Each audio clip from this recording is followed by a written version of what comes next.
Ok, allez, on enchaîne avec un deuxième jeu. Alors, je pense que vous avez été épatés. Moi, quand j'ai découvert ça, alors maintenant, si vous utilisez avec ChatGPT et DALL-E, vous avez vu un peu les résultats. C'est bluffant, c'est absolument incroyable. Et vous avez vu un peu la possibilité. Je vous donne tous les outils. Je vous dis comment vraiment didactiser un jeu en moins de 10 minutes, 15 minutes. C'est absolument incroyable.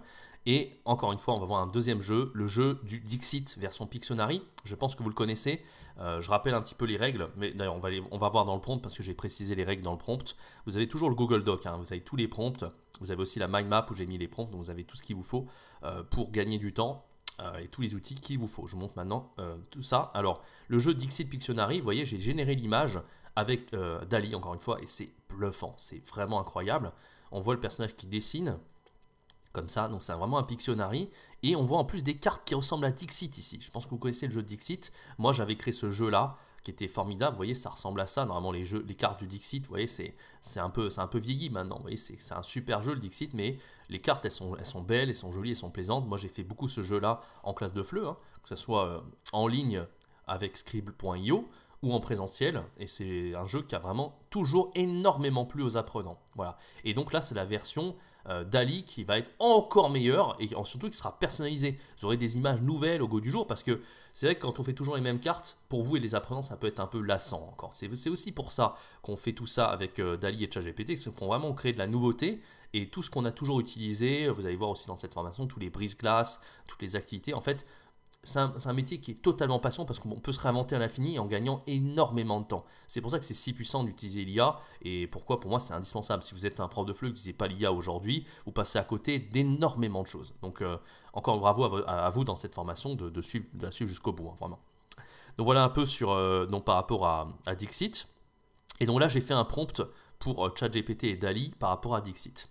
Et le prompt est le suivant. Dans le même style que Dixit, est-ce que tu peux générer des images pour pouvoir jouer au jeu de la description Pictionary? Niveau B1 et plus, en général je le fais plutôt à ce niveau-là, ce truc-là, pour la classe de FLE. Le principe du jeu est simple. La classe est divisée en deux groupes d'apprenants.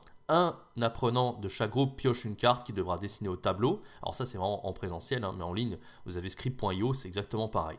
Les autres apprenants devront décrire cette dernière. Le temps est limité. Lorsque les apprenants ont fini, le groupe adverse devra noter le dessin par rapport à la carte et attribuer une note objectif sur 10 par rapport à la ressemblance de l'image originale. J'ai fait une petite erreur ici. Le groupe adverse fera de même. Voilà un petit peu pour le principe. Je pense que vous connaissiez déjà ce jeu. J'en avais parlé déjà dans mes vidéos YouTube. Et maintenant, il est temps vraiment de générer notre propre jeu Dixit. Vraiment, voilà, plus de problème de droit d'auteur, rien du tout. Vous avez même la jaquette ici. Vous pouvez faire la même chose. Génère-moi une box, une boîte, j'avais dit.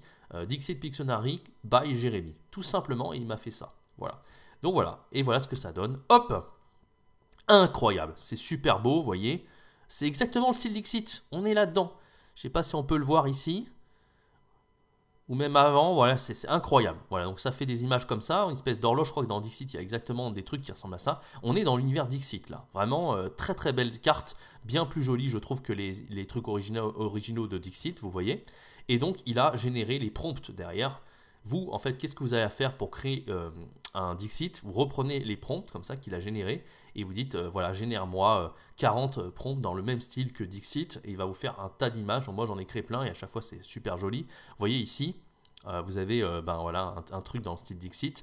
Vous avez juste à cliquer sur l'image, vous reprenez le prompt ici et vous dites, dans ce style-là, génère-moi 50 prompts comme ça, 50 images. 50 prompts d'abord, pardon. 50 prompts, et une fois que vous avez tous les prompts, vous dites génère-moi les images par rapport aux prompts, et vous n'avez plus qu'à générer le jeu. D'accord? Donc voilà, je vous montre un exemple ici. Vous prenez les 4 prompts que j'ai mis au début ici, vous les mettez là, et vous dites à ChatGPT, est-ce que tu peux me générer 30 prompts supplémentaires dans le même style que je pourrais générer avec DALL-E? Hop, il le fait là, immédiatement. Il fait illustration d'un cerf lumineux, machin. La maison en pain d'épices, sucre, super joli d'ailleurs, j'adore. Le train avec les feutres, super joli, et les lucioles, enfin avec l'ampoule, pardon, et les papillons, tout ça. Vachement joli. Et vraiment dans le style Dixit, encore une fois. Donc là, vous voyez, en espace de quelques minutes, j'ai généré 8 images qui sont super, et je peux faire pareil, je peux en créer 50 si je veux, et vous allez donc créer votre Dixit. Vous l'avez compris, l'objectif, c'est d'abord de copier le prompt dans ChatGPT, celui que je vous ai donné. Une fois que vous avez mis ce prompt dans ChatGPT, vous allez générer des images, d'accord? Et vous allez prendre le prompt de chacune des images, normalement il y en aura 4, et vous allez générer un total de 50 images. Vous n'avez plus qu'à imprimer et découper, et vous allez pouvoir jouer avec votre propre Dixit avec vos apprenants. Voilà, donc ça c'est vraiment pour la classe en présentiel. Si vous voulez faire en ligne, vous allez utiliser plutôt Scribble.io. Alors Scribble.io c'est pour Pictionary. Et la même chose en fait, vous aurez juste à montrer directement l'image à l'apprenant, vous n'avez pas besoin d'imprimer et découper, donc ça fait gagner du temps. Voilà un petit peu, moi je trouve ça absolument bluffant, je vous invite à le faire, faites-le, prenez ChatGPT et DALL-E et créez votre propre jeu du Dixit. A tout de suite dans la suite de ces jeux pour utiliser DALL-E et ChatGPT. Vous allez voir qu'il y a encore pas mal de jeux qui sont très sympas à faire, on n'en est qu'au deuxième sur les 7 au total.